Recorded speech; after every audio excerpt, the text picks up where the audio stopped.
right. I said that brilliant spiel about the man who knew too much. You did, and now you're gonna do it again. I'm gonna do it again. And I want you to say it exactly how you said it the first time. Let's see what else I have to say. Go on. All right, go for it. Okay, going in 3, 2, 1. All right. Let's go. Let's go. Oh, Do you want to? sorry. I'll let you. Next one. I'm excited and I feel relaxed and I'm ready to party. Don't say sorry. You don't need to do that. You don't need to apologize. It's a fucked up female habit. You don't need to be sorry for anything ever. Can you guess what every woman's worst nightmare is? I don't have rage issues. I have nothing to prove to you. When I'm good, I'm very good. But when I'm bad, I'm better. I say when it comes to stardom and Lauren, there are no accidents. Hi, Karen Peterson. Hello and welcome to Citizen Dame, the podcast where we are definitely 100% with it all the time. And we remember to record our episodes. And we remember to hit record. Okay. I'm Karen Peterson, joined by Lauren Humphreys Brooks. Hello. Who always remembers to hit the record button. I always remember to hit. It's true. I do. Yes. I'm not going to point out that. Okay. Anyways, moving on. Oh, right. That didn't happen. We just had a really wonderful rehearsal and we wish you all could have heard how great it was, but you're going to hear this episode instead. Oh, goodness. Yeah. So how are you, Lauren?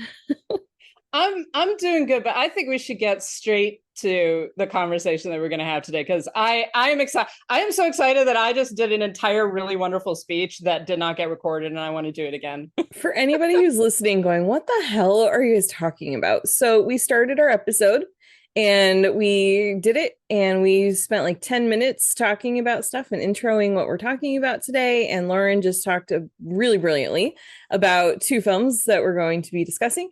And then she said, wait, we're not recording this episode. And that was completely my fault because it's my responsibility today.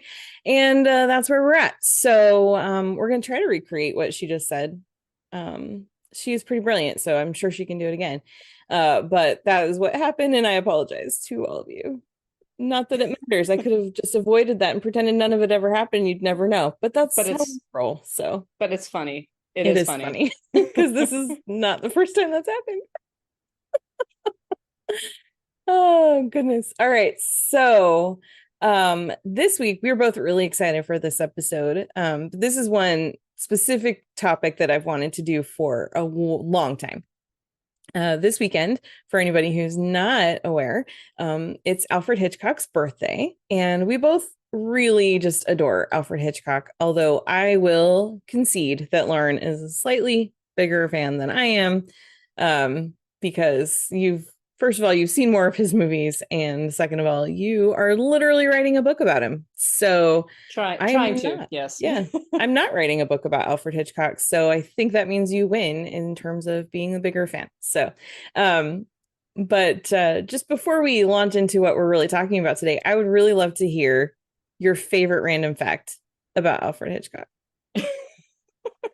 I think my favorite random fact is the fact that he supposedly, according to Hitchcock, and you always have to take what he says with a grain of salt, but especially when it comes to like personal things, or he was a big practical joker. But one of my favorite things is that he was supposedly really frightened of eggs, like chicken eggs, and just did not like them, was disgusted by them. Really, there was just something about them that he really disliked. I don't recall that he ever actually explained why, except that, you know, he may have I think at some point he said like that he had been frightened by an egg as a child, which again, it's like, what does that mean exactly? I mean, but I just like that that you know, the guy who's known for frightening all of us, right? Yes, the horror master himself. Yeah, playing on some deep psychological fears. Just like, yeah, eggs kind of freak me out. Like I enjoy that. That's pretty great. I love it. Thank you. So what we're doing today in honor of Hitchcock's birthday is the last couple of years we've done episodes that were centered on some of our favorite Hitchcock films. It was early Hitchcock. It was, some of his more notable or more not notable, but more famous movies and things. What we want to talk about this time is Hitchcock remakes that actually work and why they work and what makes them work. And not in the let's do a shot for shot remake of a Hitchcock film for no reason whatsoever, but films that actually take what Hitchcock did and use them to make something that's different, but can be really fun. So that's what we're talking about today. And the first film we want to talk about is actually the first thing I say whenever anybody complains you can't remake Hitchcock. I say this is an example because Hitchcock remade Hitchcock. So, if he can do it, other people can too. It can be done. It's allowed. So the first film we want to talk about is the 1956 film The Man Who Knew Too Much, which is a remake of the 1934 film The Man Who Knew Too Much, which starred Peter Lorre. The 1956 film starred James Stewart and Doris Day. As a couple who is vacationing, they end up kind of in the middle of an international plot. Their son gets kidnapped because of some information that is told to Jimmy Stewart, and he is basically told, like, hey, keep that to yourself or your son's gonna get it. And so they're trying to get him back, and chaos ensues and lots of things happen. And anyway, so Lauren, to start us off, why don't you talk a little bit about how the remake and the original kind of work together and how they compare to each other? Well, I think I go back and forth on this actually, and in this most recent rewatch of the remake, I actually liked it more. It's not one of my favorite Hitchcock films, not even in terms of like his later works. And this is 1956, so this is getting into some of his later stuff. This kind of at the end of a certain period of his big Hollywood career.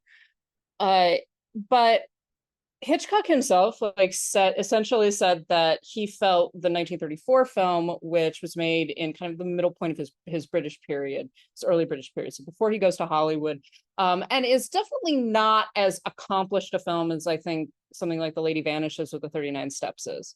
But he basically said that he felt the 34 film was the work of a talented amateur, and that the 1956 film was the work of a professional. And it's one of those, if you watch any, I'm saying this right from the first Hitchcock silent film that we have, which I think is the Pleasure Garden, is the first existing one that we have, all the way through, it's kind of like, okay, so that's the work of an amateur. what does that say? Like you mentioned earlier, what does that say about other people, about other what did directors? you think of other directors? and you could definitely see the seams a little bit more, and you can see him playing with different things throughout his early career, but he's pretty much a consummate professional as far as I'm concerned right from the beginning. Hitchcock was very self-critical. He even talked about that. He talked about basically having the film made in his head before he ever started filming, and of course it never came out exactly the way that he wanted it to, because it never does, right? That's just a fact. But so the original film, I think, it is a much smaller film. The remake allows for a lot more kind of scope. There's the Albert Hall sequence, which is fantastic. I'm sure we'll talk about it in a minute. But just everything, like exotic locales, big cast, big star, a lot of star power. And the original film is much smaller. It moves across from, they go from like Switzerland to London, right? So you get a very different view, I think, of the world. It's a lot quirkier. There's a lot like weirder things that happen. There's a scene in a church, but the scene is actually like this sun worshipping cult. There's an entire scene in a dentist's office which is replaced in the remake by the scene in the taxidermists. But I think that there's more humor ultimately in the original film, and particularly I would say that Peter Lorre as the villain in the original 1934, and this is a guy who, at this point, Peter Lorre could not speak English. He learned his lines phonetically, which is spectacular if you watch the film, because you cannot tell that you cannot tell that this is a guy who does not speak English. So he was literally learning English as he was acting in this film. And he's great. He's weird. He's Peter Lorre, right? But this is a particularly weird role, and he's so wonderfully fascinating to watch. And for a filmmaker who really is known for creating fantastic villains, it's sad to me that Hitchcock wasn't able to get someone for the 1956 film of the same kind of level. And I don't think that it's not a knock on any of the actors or anything like that. It's just that there's not that really strong central villain that you enjoy watching and that you also, enjoy hating. And Lorre really, really does that. So I think that there are flaws in both films. I don't think either one of them are his best work, but which is not to say that they're bad films. But I still prefer the 1934 film to the remake. Yeah, I think just on the subject of the villain, I do think that the remake villain, like he comes across more cartoonish in a lot of ways, and silly, and in a movie where, I mean, you've got Jimmy Stewart and Doris Day, who I think both do a really good job for I think they're perfect for their roles. Yeah. I think they both do a great job, but when you have the two of them, you need someone a little bit more, I don't know, like I feel like it would have worked better if they had someone a little bit more menacing, like honestly menacing, and not silly. And he's not intended to be silly. He's intended to be menacing, but he just doesn't come across that way. Yeah, there isn't that undercurrent. I mean, the part of it is that, the kid might be killed, right? That's the worry throughout the entire film. Right. And I honestly, throughout the film, I never felt like the kid is in danger, because the villains just aren't that villainous. Right. Right. And so, whereas 100%, and when you watch Peter Lorre in the 34 film, he is 100% ready to murder anyone. Just like you look at him wrong, he's going to kill you. And he is perfectly happy to do that. And I don't think that exists in the 56 film. So the challenge is then, are they going to be able to save their son and also stop the killing of whoever this person is, right? So that's where the tension really lies. But I never felt like the kid was really, really in danger. Yeah, I would agree with that. Let's talk about the Royal Albert Hall scene from the 1956 film. First of all, I think before we get to that, though, let's talk a little bit about James Stewart and Doris Day, who play this very, very quintessentially American couple. He's a doctor, she's a performer, so she knows a lot of people in Europe because she's performed there. And but anyway, so they end up. I'm not even sure if that's where we should start. I'm sorry. Well, why don't we talk about the fact that James Stewart and Doris Day are the most American couple to ever American? Let's talk about that, yes. I mean, because they're, I do think that I find it funny that Doris Day is in a Hitchcock film. At the same time, I actually like watching this film this time around. I was like, actually, I kind of like Doris Day in this. And one of the reasons for that is, I said this to you on Slack, she's right. Mm-hmm. She's right pretty much from the beginning. As soon as they meet Louis Bernard, who's the guy who turns out to be a spy, right? Who tells them that someone is going to be murdered, and that they have to get this information to London. She's like, the second that they meet him, she's immediately suspicious of him. She's like, who is this guy? He just like randomly makes contact with us on a bus. He asks us all of these questions. You know, her husband is just answering all of the questions, but he's not answering anything about himself. Like, there's something off about this dude. There's something like that. And I think there's even one point in which Jimmy Stewart is just like, oh yeah, I'm sure he's like a murderer or a spy or something. And she's like, well, he could be. Right. And yeah, so she's just automatically suspicious. And the fact is, throughout the entire film, at every point, she's like, something isn't right. Yeah. We need to do something. And her husband's like, no, you're being extreme. No, you're being hysterical. And she's right. She's consistently right throughout the film. All of this would have been avoided if he would have just listened to his wife in the first place. And instead of just like, oh, whatever, honey, you know, yeah. And that is one thing that I love. I do think that the casting of Doris Day is part of, like, between her and um I just blanked on all the movies and all the actresses, but I think this is one of those reasons why people always want to look to the Hitchcock blonde as like his trope. Um but which we have debunked in previous episodes. But even in terms of the Hitchcock blonde, right? Doris Day does not really fit the description. Right. Because she's not cold. She's not, you know, her reactions are very natural. Like when she finds out that her son has been kidnapped, when she's trying to figure out what to do, right? What is the best thing to do? And it's that tension between, we should go to the police, but also if we go to the police, it might put our son in danger. But maybe it would be better if we just get the, you know, that kind of back and forth that they go through of like, what is the best solution here? Right. That is gonna accomplish the thing that we want, which is to get our son back. And so all of her reactions are very, very natural, I think. Yeah. And yeah. And I feel like his reactions are very natural to a stereotypical 1950s doctor husband, where it's like, my wife is hysterical. My wife doesn't know what she's talking about. Very dismissive of her, like loves her, loves his son, but dismissive of his wife's concerns.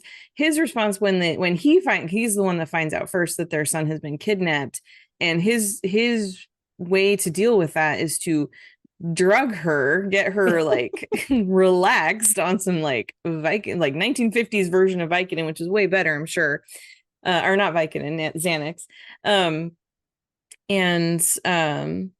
And then break the news to her. And like he's constantly underestimating how capable his wife is. Which I think tracks, like that it fits the character and the time frame. Like he just doesn't really understand how smart and strong she is, because he just won't freaking listen to her, and it's very frustrating. Well, and I think that it's very deliberate on the part of the film. Yes. Like, and I think that's important to note. You know, Hitchcock is, and you know, we've talked about the issues of misogyny and sexism and stuff like that, but actually a lot of Hitchcock's females, right, the women who are in his films, are very proactive and are very often right. And I think that the film shows that so much of what happens is a direct result of Jimmy Stewart not being honest and not listening to his wife. And when you actually think about it, it kind of makes sense. Like he's very dismissive of her. And of her, you know, I think at one point he even makes a crack about female intuition and all of this. And you're just like, well, no, it's not intuition. She's literally paying attention to what's happening around her. Right. And also the fact is that the film introduces this woman who has been responsible for her own career for a very long time until she got married and became a mother. But is a world traveler, has been to Paris, has been to London, has been to all of these different places, is not, you know, particularly sheltered or anything like that. And he's actually much more sheltered than she is. He's a doctor in Indianapolis, right? Right.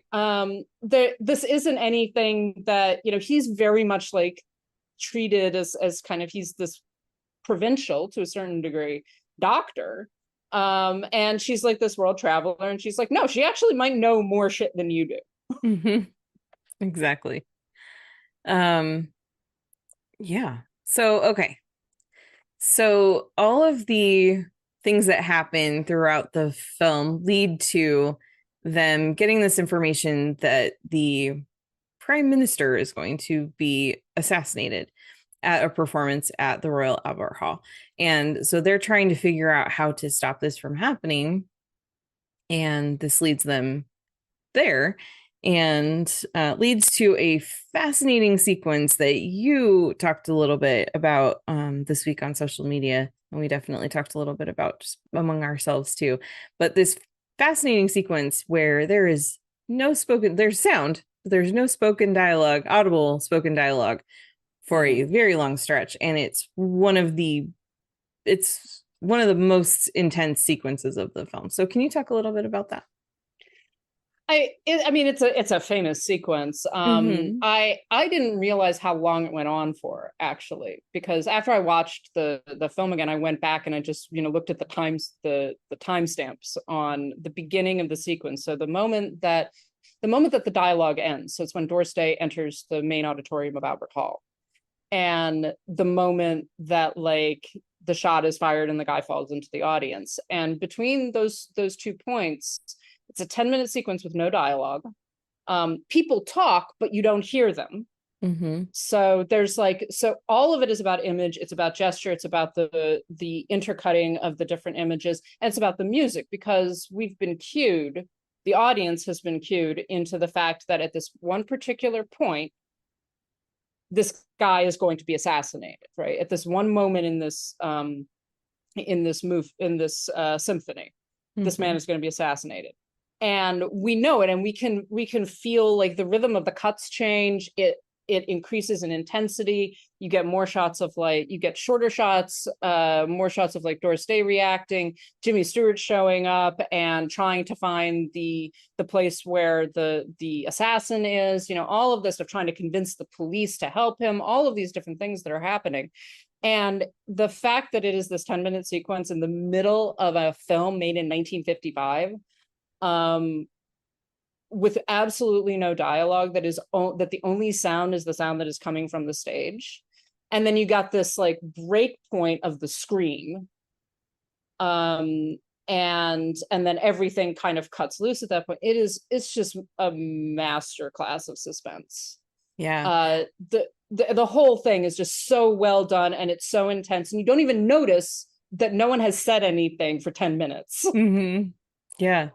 So there are a couple of things I wanted to point out about this sequence. So first of all, I think the fact that there's no audible dialogue just really accentuates the scream when you hear Doris Day scream, because she doesn't know what else to do to stop this. So it really just makes that moment that much more intense. If we had heard Jimmy Stewart imploring the police to come, or if we'd heard him out in the hall, kind of trying to get attention and stuff, it would have taken away from that. So it's brilliant to make that choice.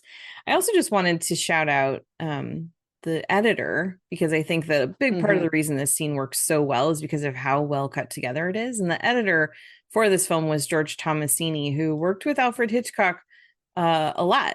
They started working together on I think it was To Catch a Thief. Yes.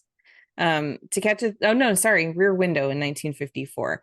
And they collaborated on To Catch a Thief, The Man Who Knew Too Much, Vertigo, North by Northwest, Psycho, and The Birds and Marnie. So they worked together a lot, but he also edited The Misfits, Cape Fear, some other films as well. But anyway, I just wanted to give a shout out to him, because I think that a big part of why a sequence like this in a film, big film like this works is because of the editing. So absolutely, editors do not get enough credit. No, yeah, absolutely, and I think that Hitchcock recognized that too. That entire sequence is very much the kind of he used to tell a story about the bomb under the table, right? That there's and it was to illustrate the difference between suspense and surprise, right? So surprise is people are sitting at a table and a bomb explodes. Right, that's surprising. You don't expect it to happen. Suspense is you see the bomber set the timer you know what time it is, you see the bomber put the bomb under the table, you see the people come in. So the building of suspense is the audience's knowledge that something is going to happen, Right. and waiting for it to happen. And so the pleasure of it, and in a cinematic sense, is we know what's coming, right? And we also want to know, like, will they get out in time, kind of thing. Mm-hmm. Will they discover the bomb? And it's very similar in what's happening in the Albert Hall sequence, where we know what's going to happen, but and we know when it's going to happen too. You've got the ticking clock element. You know at what point in the concert this is going to happen, and it's getting closer and closer and closer. And it's like, is anything going to happen that will change the explosion, that will change the murder? Mm-hmm. And then you just get that wonderful break with the scream. Yeah.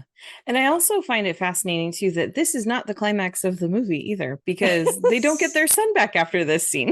It goes on for another 15 minutes. Yeah. It's like, God damn it. But it goes to another sequence that is also, also suspenseful, not quite to this level, but it goes into another scene where now we get a chance to hear Doris Day sing an original song. And as they get invited to the embassy where because they've saved the prime minister, and he said, yeah, come see me. And so they've figured out that is where their son is at. And so they accept the invitation, so that gets them in the door. So while she is entertaining the prime minister, he is out, Jimmy Stewart is out trying to figure out where their son is, and then it leads to a beautiful conclusion, and they live happily ever after. but it's just fascinating to me that, like, we have this big, huge, suspenseful moment, and that is not the climax of the movie. Yeah, exactly.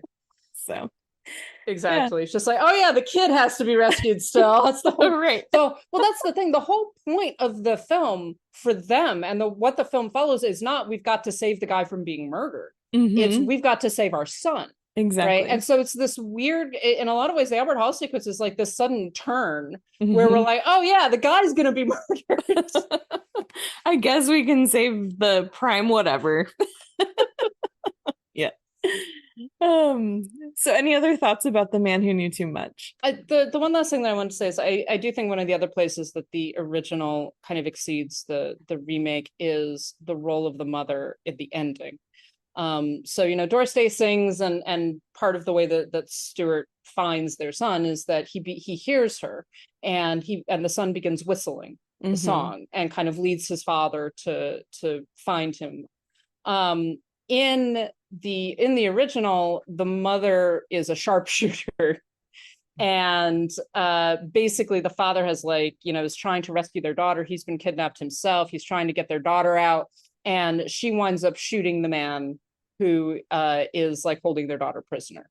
So it's it's this wonderful point where everybody and she's surrounded by cops, and the cops are all like, we can't shoot because what if we hit the kid?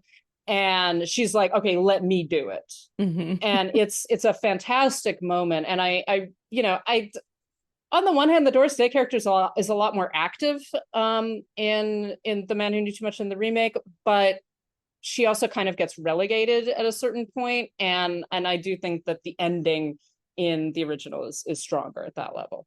Yeah, thank you. So the next film we're going to talk about is from 1987, Throw Momma from the Train, directed by Danny DeVito, starring Danny DeVito and Billy Crystal and Anne Ramsey. And strange fact, also the cinematographer on that film was Barry Sonnenfeld, who would go on to direct lots of stuff. But I always forget he's a director, or he was a cinematographer, until I watch something and his name pops up in the credits. I'm like, oh yeah. So Throw Momma from the Train is, I wouldn't say it's a full remake. It's definitely, because of the fact that it strongly references the movie that it's based on, which is Strangers on a Train from 1951. And that film was based on a Patricia Highsmith novel, and the screenplay was written by Raymond Chandler, which is just one of those fun facts. You sound like you're going to say something. No, I was going to say that that Throw Mama from the Train is as different from Strangers on a Train as Strangers on a Train is different from the Highsmith novel. There we go. All right. A lot of ways. Maybe not quite that level, but like the film Strangers on a Train and the novel Strangers on a Train are two very different stories. Like it's the same basic idea. Like two men meet on a train and one of them is crazy and they decide to swap murders. Or one of them decides to swap murders. The other one is just like, what the fuck are you talking about? Yeah, only one of them decides they're going to do this. But yeah, it's interesting actually, that trajectory of just like, okay, the novel no, and the film no, and then there's Throw Mama from the Train, which also no. So it's interesting. That's funny. I need to read the novel. The Strangers on a Train is one of my favorite Hitchcock films. I really love it. And interestingly enough, I'm pretty sure I saw Throw Mama from the Train before I ever saw that one. So I think I may have too. Because I remember very vividly that scene where Danny DeVito is in the movie theater watching Strangers on a Train. And they have that whole the crisscross conversation. Yeah. So let's talk a little bit about Throw Mama from the Train, which, like I mentioned, it came out in 1987. And in this film, so in the original film, it's two strangers meet on a train. One wants his father murdered. The other just needs to be rid of his ex-wife. He's a tennis pro, and the guy who wants to get rid of his father is like the one that comes up with this idea. Hey, well, we'll just commit each other's murders, and then neither of us has a motive to commit the murder that we did, so we'll get away with it. So in Throw Mama from the Train, you have Danny DeVito plays Owen, who he has some problems and his mama is Anne Ramsey, who I always loved Anne Ramsey. She was Mama Fratelli in the Goonies. She did a lot of other stuff, but anyway, she is an old woman who just has a lot of needs, and she's also not very nice to her son. And it's a very codependent and also abusive relationship, but he's very stunted and not able to just leave home. So then you also have Billy Crystal, who plays Larry, who is a writer, and he's very bitter because his ex-wife is very famous now for her debut novel, which he claims was really his story, and she stole it. So you got these two guys with these women that they really want out of their lives for different reasons. And Danny DeVito as Owen, he's just like, he sees Strangers on a Train because he's trying to write. He knows Larry because Larry's teaching his writing class, and he tells Owen very directly, go read some Hitchcock, go learn some Hitchcock, and then that'll help you write suspense. So Owen decides to do that, ends up going to see Strangers on a Train and says, hey, wait, we could commit each other's murders for real. Like, he kind of forgets the part that he's supposed to be learning how to write a book. What are your thoughts about Throw Mama from a Train? It's an odd film because it goes back and forth between like this kind of extreme slapstick comedy, right? And to like, these kind of grotesqueries. Like there's something off about it. The entire film, the entire world that the film constructs, right? And it's, I mean, I enjoyed rewatching it. There is definitely an undercurrent of misogyny, I think, running through it. Although at the same time, there's also this like part of it is about these men who are like so upset at being kind of controlled by women, right? At some level. But the fact is they're allowing themselves to be controlled by women. They like the Billy Crystal character, who I think is a great representation of a writer who can't write. The entire thing, the night was humid, the night was moist, the night was hot and wet.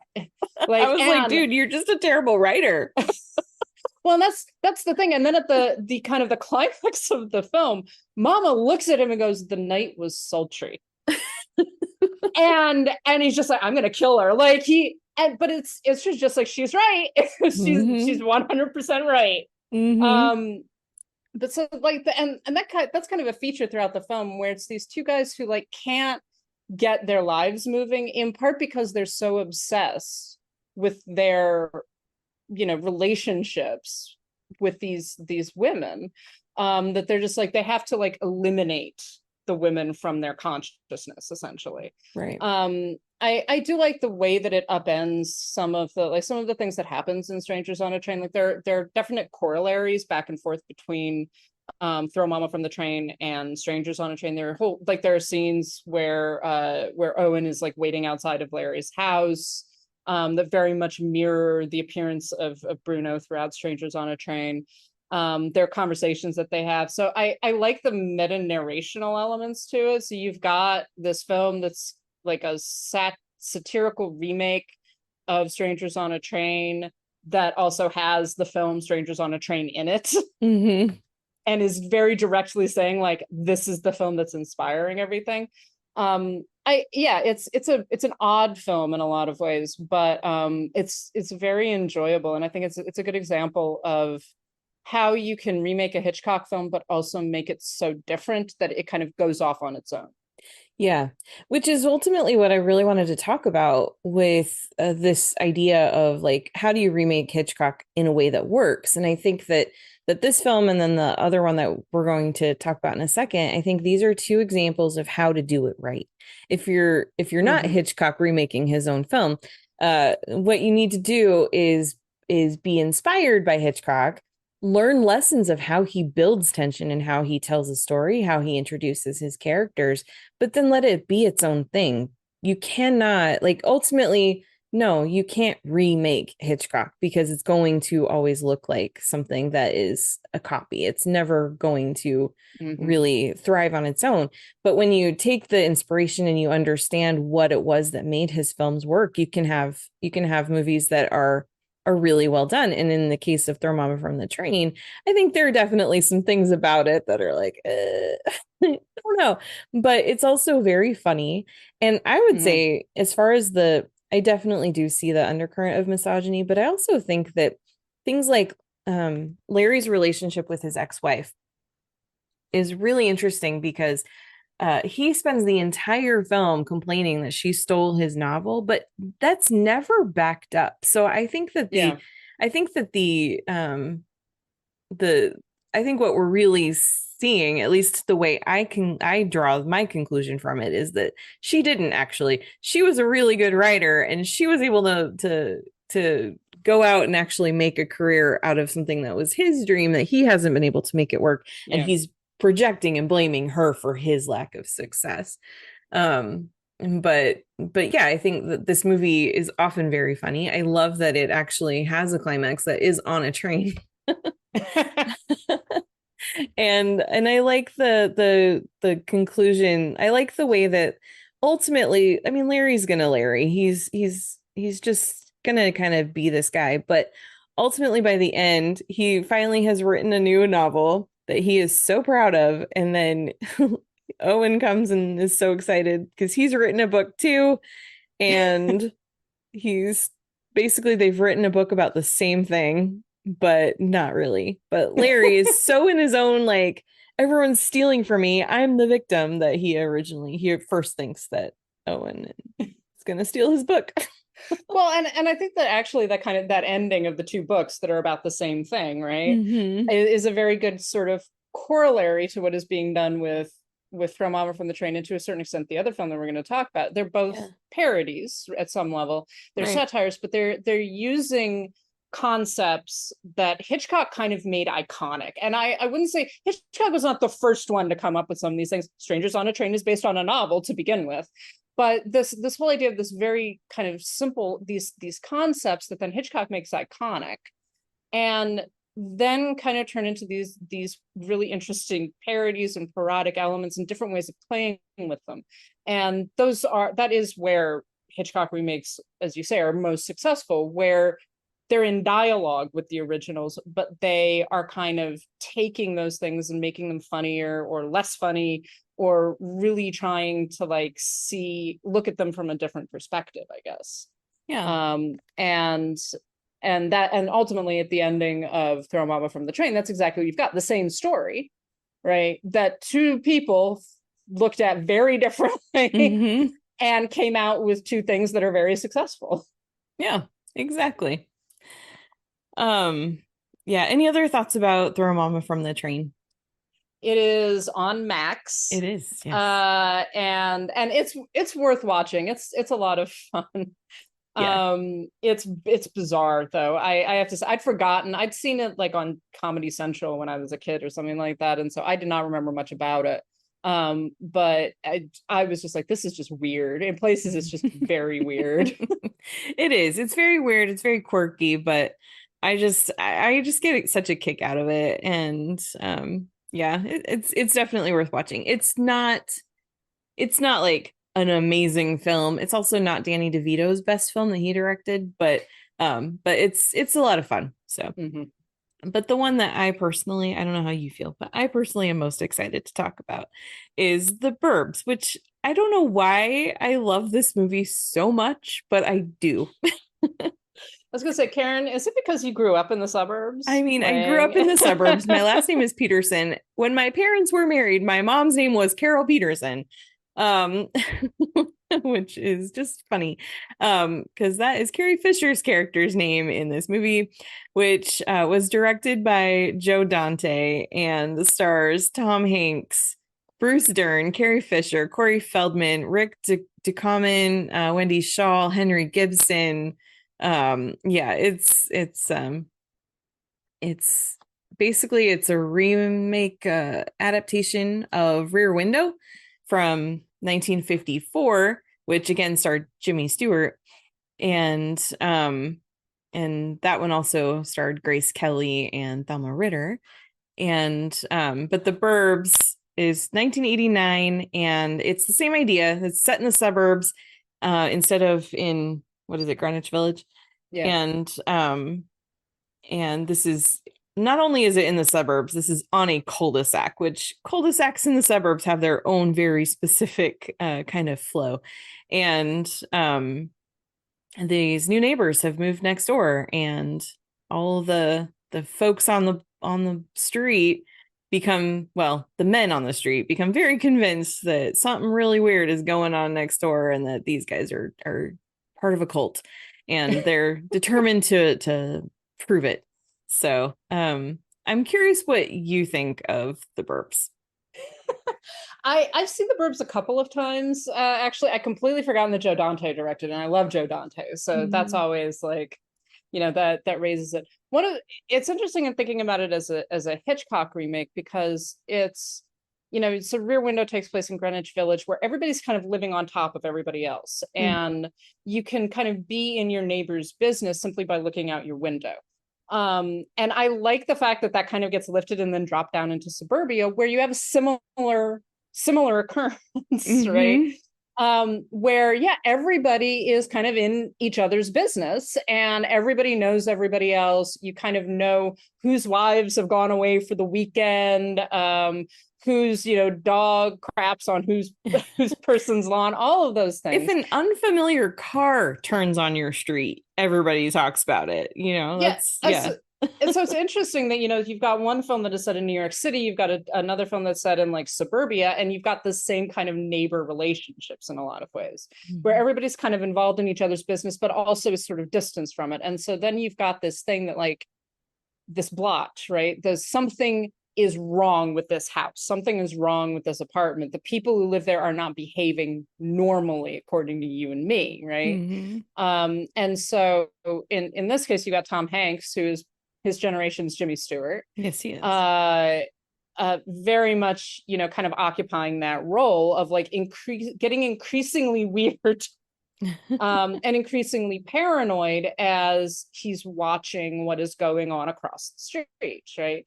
This is then aided by two incredibly paranoid characters, including I like that Bruce Dern is there. Bruce Dern was in Hitchcock's last film, actually, and is also here playing a Vietnam War vet. If you've seen any of Bruce Dern's films, you know why that's funny.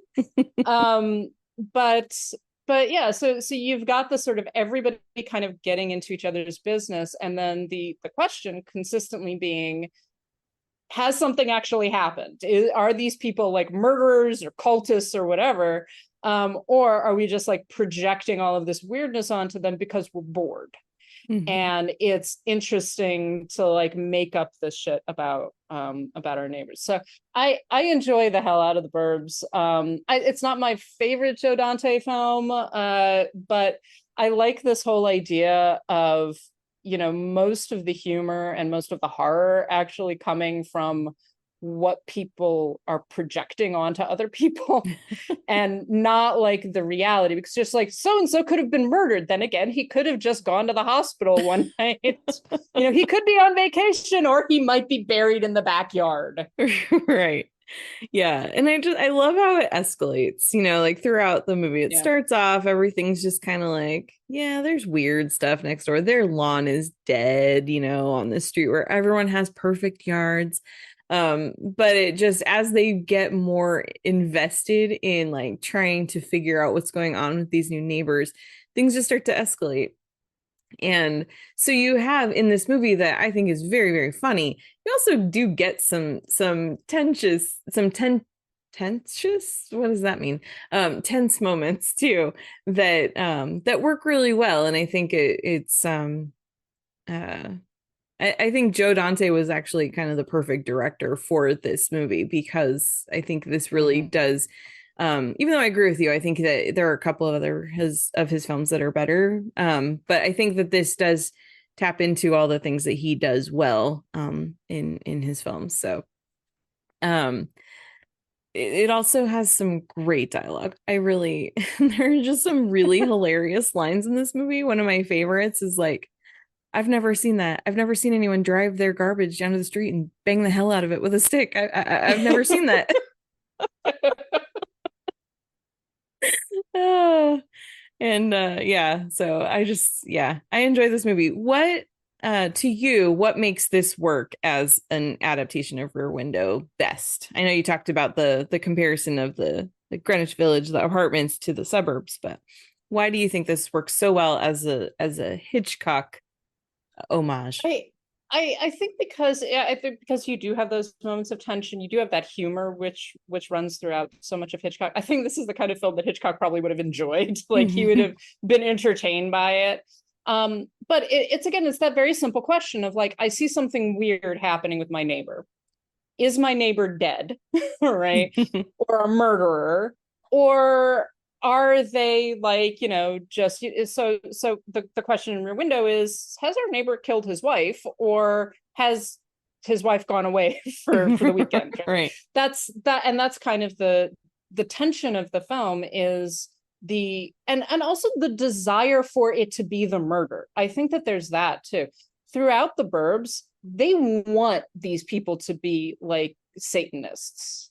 They want them to have buried people in the backyard. And in fact, I think that the Carrie Fisher character actually accuses her husband of like, you want this to be something majorly fucked up. That they're, because it's exciting. I think that you get that in Rear Window as well. And one of the tensions in a lot of Hitchcock films is the way that it reflects then onto the audience. We want there to be a murderer. Yeah. We want people to die. Right. And then you get something like the Burbs, where it's kind of spreading it out even more. It's being like, you want them to be a cult because that's entertaining. That it's more entertaining than if they're just normal people. Yeah. And so you begin. I think that both films really reflect on the audience as well, and reflect in the way that like the characters kind of get into this thing that's very exciting, but that it's also very dark. Like it's dark to want people to be killers. Right. But it's far more interesting than if they're just normal human beings. And yeah, so I think that the films both kind of indulge in that. Yeah. And also give us a safe space to indulge in it, because ultimately they're films, right? No one's died, no one's been buried in the backyard. All of that. I do like the little tiny references, like I say, Bruce Dern, the little dog running around the neighbor. Yep. the mistakes that are made as well. Like there's that whole thing where they think that Walter has been murdered and buried in the backyard. And he writes like a letter saying, I have your dog. And what he's saying is, I'm taking care of your dog while you're gone. Right. But what it reads as, you've kidnapped his dog. Yeah. Yep, exactly.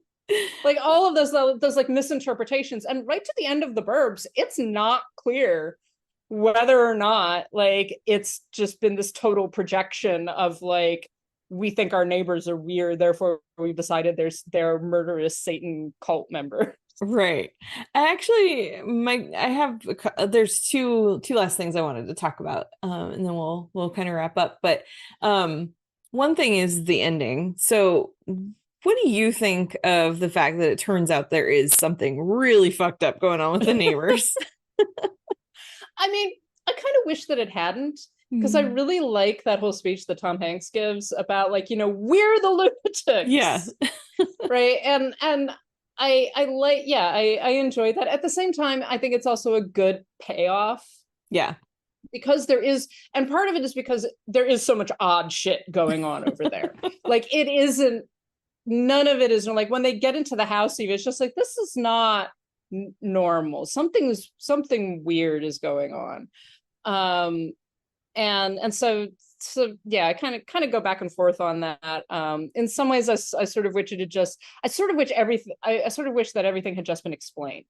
Mm-hmm. Like, oh, the reason why we got all of these sounds is because of X. And, well, we just moved in and we're going to have to move again. So we didn't bother unpacking. And we know, like, just like, oh, our lawn is uncared for because we've got this, horrible blight that is on the grass right now. We don't know how to fit like all of those things. Yeah, part of me kind of wishes that there hadn't even been explanations, that they had just moved away. Like, oh, we're transferring again, and then they just moved away, and then someone else moves in, and then it's just kind of everything goes back to normal, or does it? I think that would have been funny, but also, yeah, I agree. Like with everything that gets set up, you do have to have some sort of a payoff. So the payoff that they come up with is really fucked up, and it really it works. So the other thing I wanted to talk about is something you had kind of mentioned in our conversation off the record, but just the women. So yeah. You have Carrie Fisher and Wendy Shaw, who play wives of you have Tom Hanks's wife is Carrie Fisher, and then Bruce Dern's wife is Wendy. Her character is Bonnie. And how they compare to the women in Rear Window, which are Grace Kelly and Thelma Ritter. So, yeah.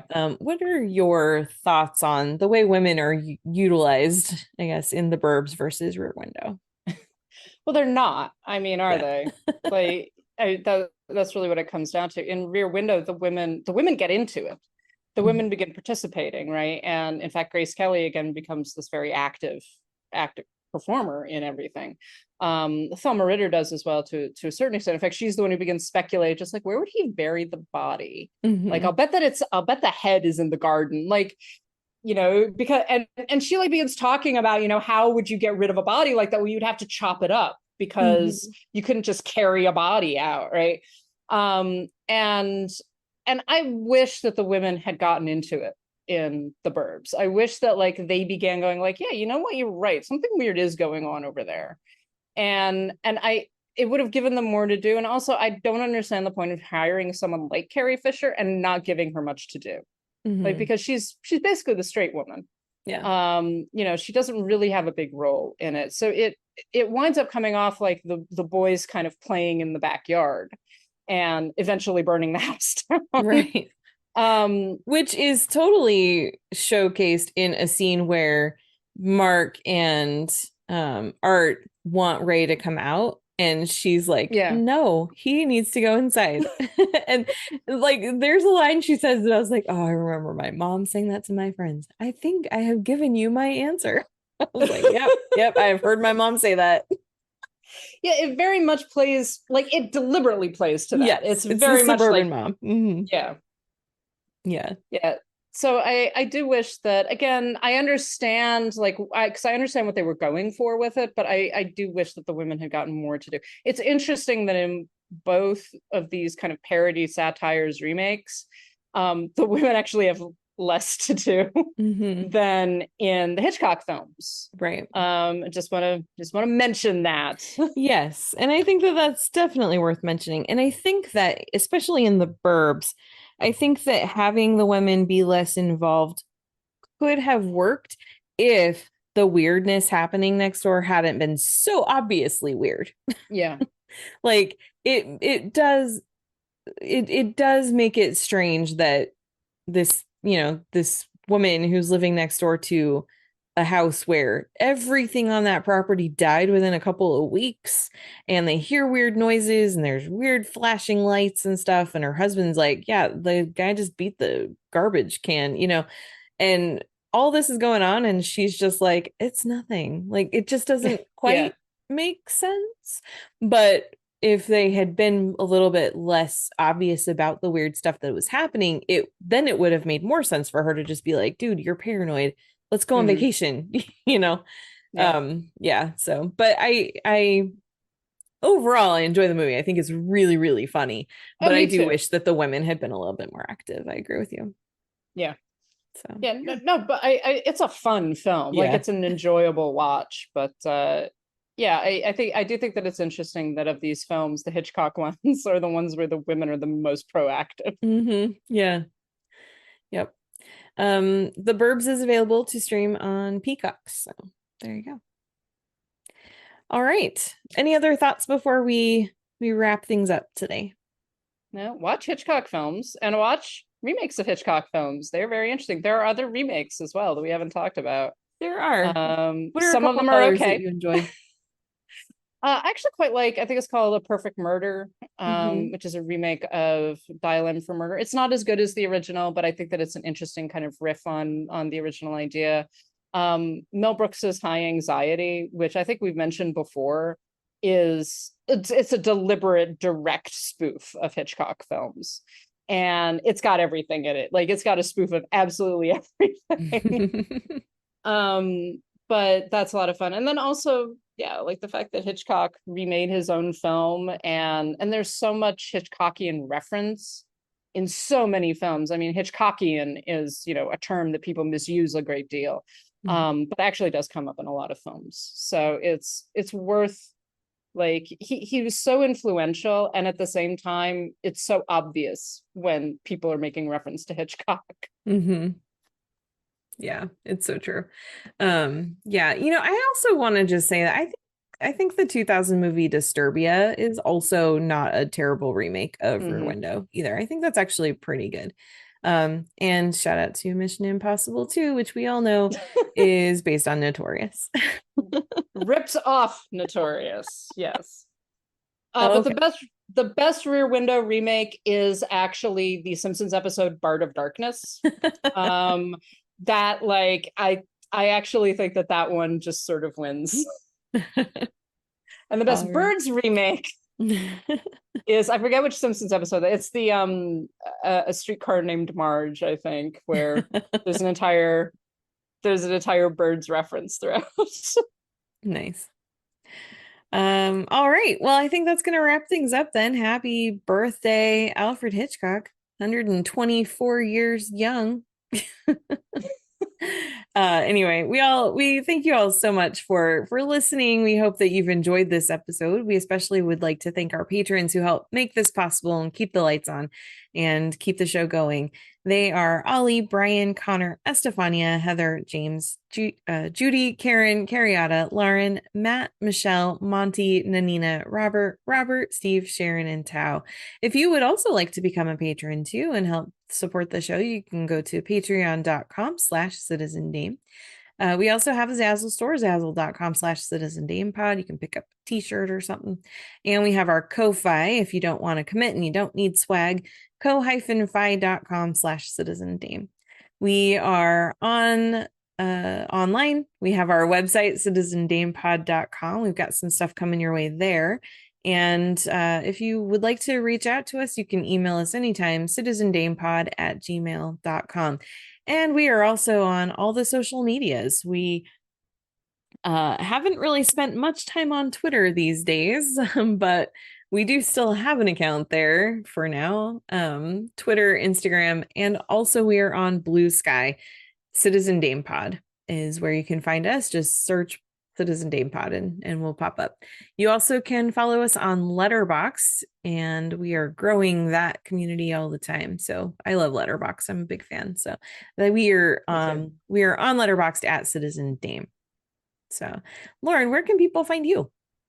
I am on Twitter, Instagram, Blue Sky, Letterboxd at LH Business. And I am also on all those same places at Karen M. Peterson. So thank you all so much for listening, and we will catch you next time. Bye. Look at me. I'm a shell of a man because of you, Art. You leave now, soldiers! You leave them alone! Get off their case already! They didn't do anything to us. They didn't do anything to us. All right, so they're different, so they keep to themselves. Can you blame them? They live next door to people who break into their house and burn it down while they're gone for the day. Remember what you were saying about people in the burbs, Art? People like Skip? People who mow their lawn for the 800th time and then snap? Well, that's us! It's not them! That's us! We're the ones who are vaulting over the fences and peeking in through people's windows. We're the ones who are throwing garbage in the street and lighting fires. We're the ones who are acting suspicious and paranoid. We're the lunatics! Us! It's not them! It's us.